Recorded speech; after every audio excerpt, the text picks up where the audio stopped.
Hello everyone, I'm Carl Andres Franco, grade 11 from section 19, and I'm here to introduce you to logarithmic functions. I know y'all having hard time or having a lot of trouble from logarithmic sequence, so I'm here to introduce you to it. So let's go.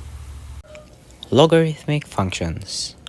So our lesson for today is logarithmic functions. What is logarithmic function? A logarithmic function is the inverse of an exponential function. The base in a log function and an exponential functions are the same. So basically, the base in the log function and the exponential function are magkakaparehas lang. So, yeah. Uh, Here is the note if there is no base on the logarithm. If an logarithm doesn't have a base, it is always assumed to be base 10. Okay? Logarithm functions. The first one naman is conversion to expo to log. And the second one naman is conversion to log to expo. Yes. Example number 1. So let's proceed sa example number 1. Ito po yung base natin. So bababa po natin siya. 2 magiging 2 raised to x po siya. Equals 16. Yan. Yung 2 po. Yan. Ulitin ko lang po. 2 raised to x and x 2 raised to x equals 16. So hahanap po tayo ng ng makaka-express makaka-equal sa 2 sa 16 gamit 16. So we all know na 2 raised to 4 is equals to 16. So automatically magiging 2 raised to x equals 2 raised to 4. So ang magiging sagot po natin dyan, x is equals to 4. Yan. X is equals to 4. So paano nga po ba natin malalaman if tama po yung sagot natin? So let's try. Log 2 16 equals 4. So yung 2 po, yung 2. Yan. 2. Iaan po sa taas yung 4 equals 16. So 16. 2 times 2 times 2 times 2. So what are the answer dyan sa 2 times 2? 2 times 2 equals 4. 4 times 2 equals 8. Times 2 naman is equals to 16. Yan. So ito po yung sagot. Or ito po. Tama po yung sagot na natin. So ang answer po natin sa number 1 is ito po. Ayan po yung answer natin sa number 1, which is equals to x is equals to 4. So tanggalin po natin to. Ang magiging po natin siya is x is equals to 4. Ayan. So yeah. Example number 2. Log 27 base x equals to 3. So let's start. So we'll proceed to example number 2. So this one is kind of different kasi the base is x. So ang mangyayari ulit, x is ganyan ulit, and then ganyan. X is raised to 3 or is equals to 27. So paano nga ba ito So we all know that 27, if simplify mo siya, is equals to 3 raised to 3. So, ang pwede dito, same siya ng exponent. So, ang mangyayari, x is raised to 3 equals 3 raised to 3. So, ang magiging answer po natin dito is 3. So, x is equals 3. Ganun po kadali yun. So, yes, let's proceed to example number 2. Number 3. Example 3. So, we have here the logarithm of x to the base of 5 is equals to 3. So, let's go. Let's solve it. So, you'll wonder na paano mo ito i-solve. So, basically, ganun ulit siya. Yung conversion mo is 5, ganun. And ganun. 5 base raised to 3 is equals to x. So, paano mo ito i-solve?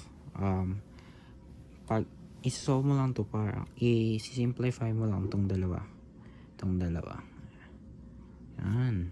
So, magiging 5 times 5 times 5 is equals to x. So, 5 times 5 is equals to 25. That's 25 times 5 is equals to 125. So, ito po yung magiging sagot natin. Yan. So, I hope y'all understand this example number 3. All these examples na binigay ko, sana na-gets nyo. And yeah. Dito naman sa activity, try it yourself. Activity 1, logarithmic 32 to the base 2 is equals to x. Activity number 2, logarithm x to the base 2 is equals to 5. And lastly, activity 3, logarithmic 64 to the base x is equals to 6. So, let's try na i-solve. So, let's start with this one. Ito po yung base natin. This one and this one. So, let's start with number 1. 2. Ganyan siya. Yan. 2 raised to x equals to 32. So, you'll wonder na paano ulit kunin to. So, ano po ba yung pwede dito? Magiging, ano po siya? Magiging 2, 5. 2 raised to 5.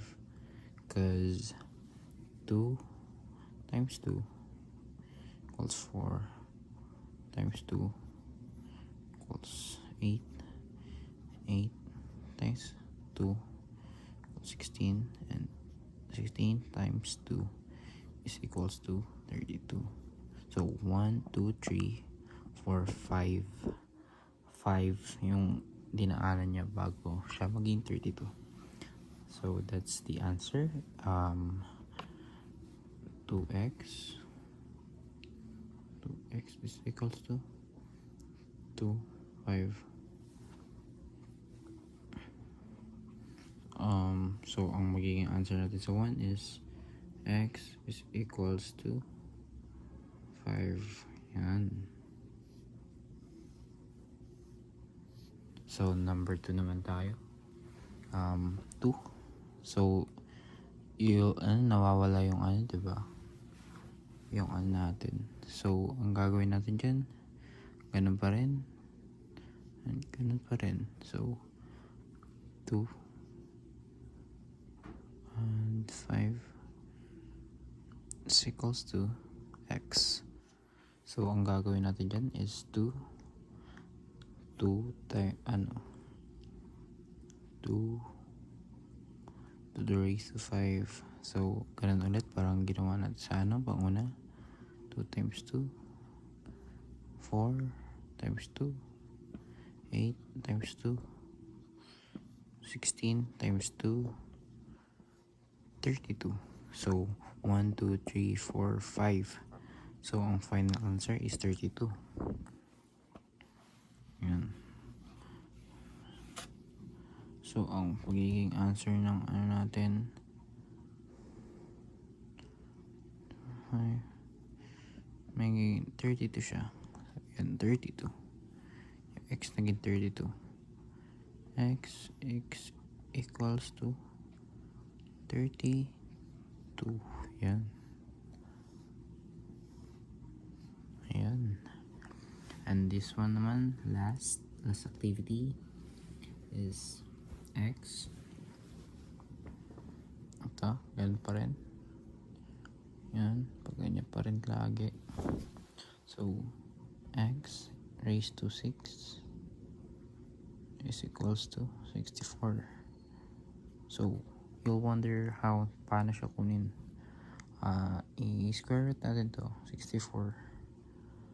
Hanap tayo number 2 times 2 equal to 4 times 2 equal to 8 times 8 times 2 equals to 16. 16 times 2 equals to 32. And 32 times 2 equals 64. So we'll count the number 1, 2, 3, 4, 5, 6. So we use 6 na 2's para na multiply sa 2 para makuha sa C, 64. So ayan.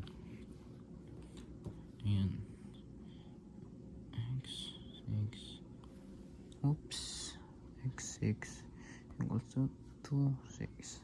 So pareha sila ng component. So ang answer natin rito is 6. Ayan. That's all for today. Thank you sa activity, and let's move to outro. Thank you all for watching and staying with me at the end of my discussion. I hope you learned a lot. Just because we can find a solution, it doesn't mean that there isn't one. By Andrew Giles. Thank you and goodbye. I'll see you next time. Peace out.